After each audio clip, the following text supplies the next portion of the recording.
Hi guys, today's book is titled Curious George Votes, and it's written by Margaret and H.A. Reyes. So actually they wrote the story and they did the illustrations. They worked together as a team. And see, here you see Curious George. He is a monkey and he's got papers around, a ballot box. And this week we're going to be learning about voting and what that means to us as a school.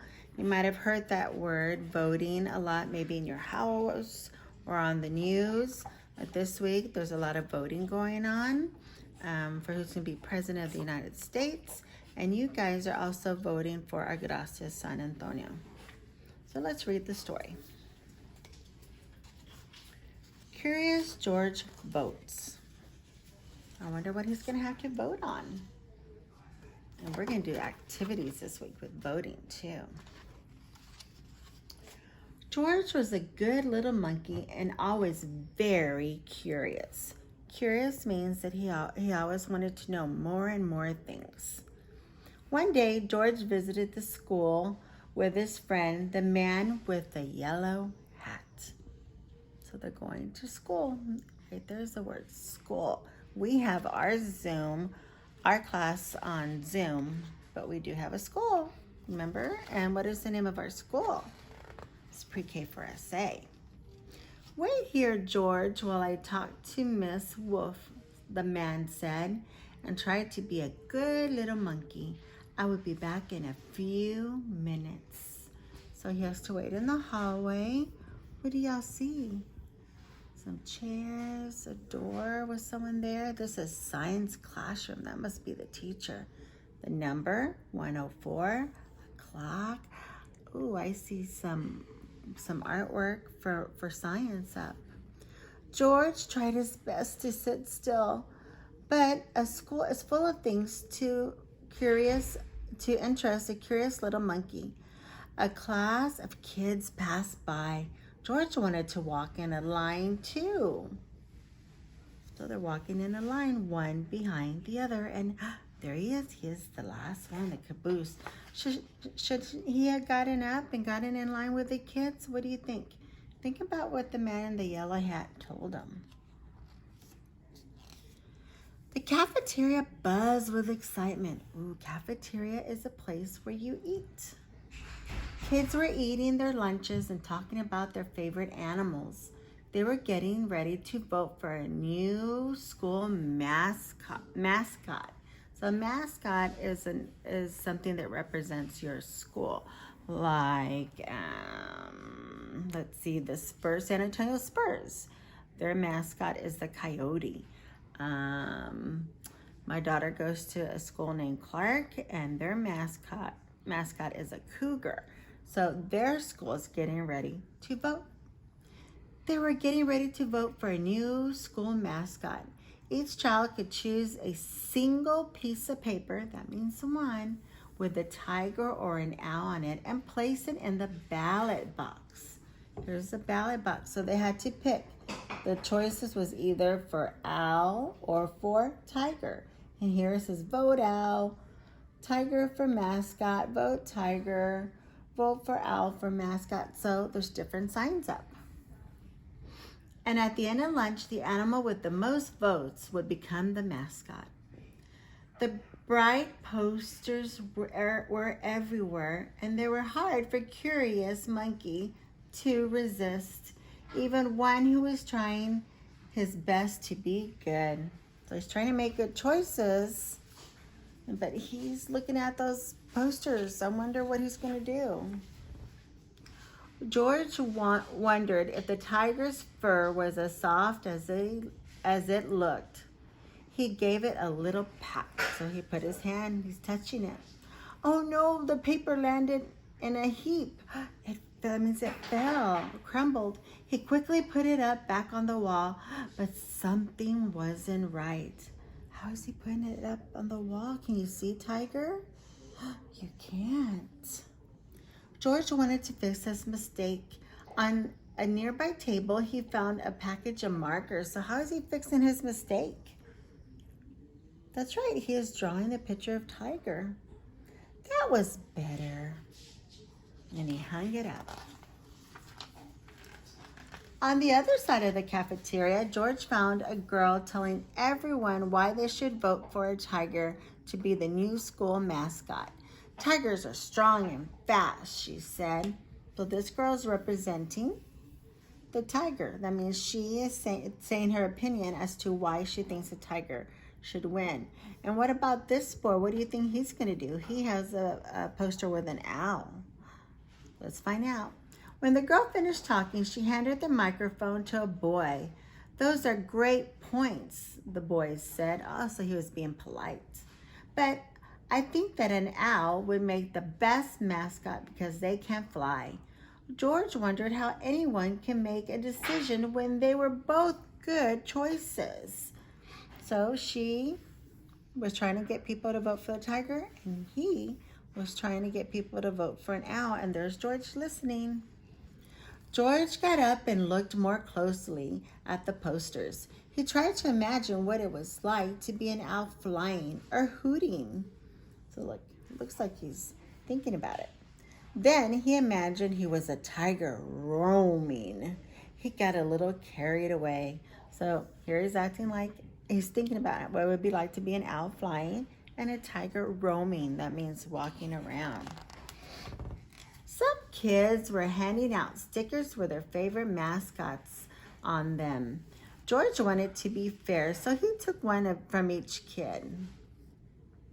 By the time George had gone all the way around the cafeteria, he was covered from head to toe in tigers and owls.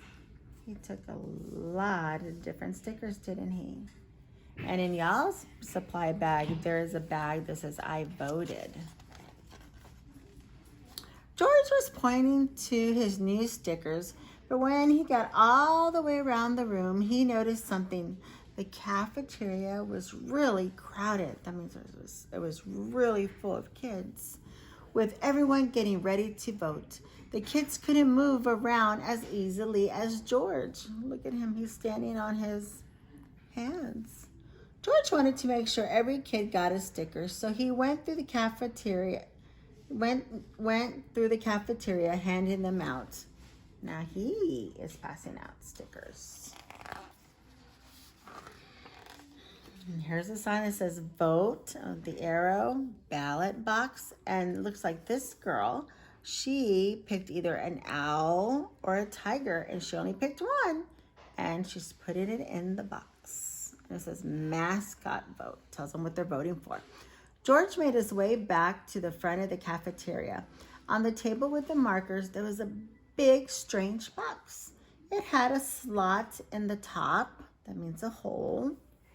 George watched carefully as a girl picked up a piece of paper and dropped the paper into the ballot box. George liked the way the paper rusted as it slid in. That looks like fun. And just by looking at the pictures over here, what do y'all think he's going to do? Looks like he's going to vote. George wanted to try it, but instead of picking his choice, that means just one for mascot, George drew his own picture of the animal he liked before dropping it in the tiger, like the had before on the back of the tiger poster. So he drew the animal like he did back when he touched the tiger poster. Then he dropped in one ballot. It hit the bottom of the box with a little plunk. Do you think he was allowed to vote? I don't think he was a student there. He dropped 3 more in. Is he supposed to do that? Oh no. He's only supposed to pick how many? 1. All at once. Shriek! They just fit through the slot. He wondered how many ballots he could fit into the box. He's curious, so he's wondering, how many pieces of paper would fit in there? So he's putting in a whole bunch. I wonder if that's going to mess up the voting and who would win. As it turned out, he could fit a lot. Now the other kids are voting. But George put in a whole lot, which was not fair. Mr. Winkle came to pick up the ballot box. It was time to count the votes and find out what the new mascot would be. But something was very strange about the ballots. Ballots is the papers. He separated the votes into piles. So he made 2 piles. We've done that before. That's sorting. 1 pile for each animal and 1 for George's duplicate ballots. So he ended up with 3 piles. The real one for Tiger, the real one for Al, and the one that George drew. All the ones that George drew. Mr. Winkle was not amused. That means he did not think it was funny. Why are there so many papers in the ballot box? And why are there so many with extra doodles and drawings? So he pretended to write, did some drawings. Uh-oh. Not happy. Here comes a man with a yellow hat. Wonder what's going to happen. George was worried. He hadn't meant to cause trouble, but then a girl spoke up. It was George, she said, but he was only being curious, and he was very helpful too. He acted out the animals for us and gave everyone campaign stickers. He also made us laugh a lot. We learned about writing in votes and how, if we want, we can write in our choice for the vote instead of picking one of the 2 choices. Oh, so some other kids decided that instead of the owl or the tiger, they wanted to pick a different animal. Well, that explains the ballots with the different doodles on them, Mr. Wendell said. But it also explains the most votes. I wonder which animal got the most votes. Let's find out. There are 15 votes for the owl, 10 for the tiger. So 15 is bigger than 10. And 20 write-in votes for the monkeys. So write-in, the kids wrote in monkey. Some of them didn't pick owl. Some of them didn't pick tiger from the 2 choices. They decided they wanted a monkey. A monkey would be a good mascot because they are curious about the world. George and the kids are eating pudding cups to celebrate the new mascot. Look at that. A lot of them picked monkey. In honor of the new mascot, the teachers decided to have bookmarks made with a monkey on them. So bookmarks are what you use, a piece of paper to put in the book. So if we didn't finish this book, we would put the bookmark and close it so that next time you want to finish reading the book, you open it up and know what page you left off. They could sell the bookmarks to help raise money to buy a costume for the new mascot. And that's how George got to cheer for himself at the first baseball game of the season. So look, there's a kid in there, and he's wearing a costume of a monkey. And don't forget, we're going to do lots of voting activities. Make sure that on Flipgrid, you have your parents read to you what you need to do next.